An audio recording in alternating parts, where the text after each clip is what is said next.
Монгол улсын 32-33 дахь ерөнхий сайд оюун эрдэнэ өнөөдөр төрийн ордонд сэтгүүлчдэд хариулт өгч, Рио Тинтогоос авсан гэх мөнгө, хүүгийн орлого, мөн намын дотоод сонгоо болон ухаан удаг, нөөцний үн зэрэг маргаантай асуудлуудыг улс төрийн гүтгэлэг хэмээн зааж, хууль зөрчсөн тогтоогдвол хариуцлага хүлээхэд бэлэн гэдгээ мэдгдлээ.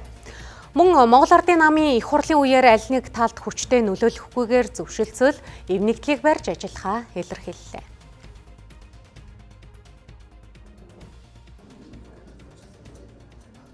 Намын дотоод сунгаан бас ийм төвшөнд хүртлээ бас ингээд улс төрчж байгаа бол миний хувьд бас харамсаж байна. Бас иргэдээс одоо өөрчлөлт гуйж байна.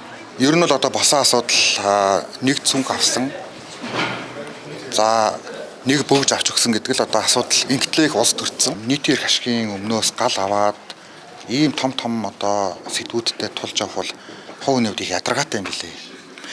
Тэгэхээр ийм хүмүүс одоо ингээд гарч ирэхгүй болоод ингээд нэг тийм мохоо болчих үү дээ.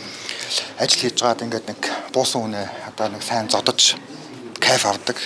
Гэнээр одоо яах гэж одоо нэг юм олон хүнтэй одоо ингээд тэрийг муудалцаж одоо ингээд хувь хүнийхээ хувьд ингээд асуудал таривдаа гэж бодож байгаа одоо.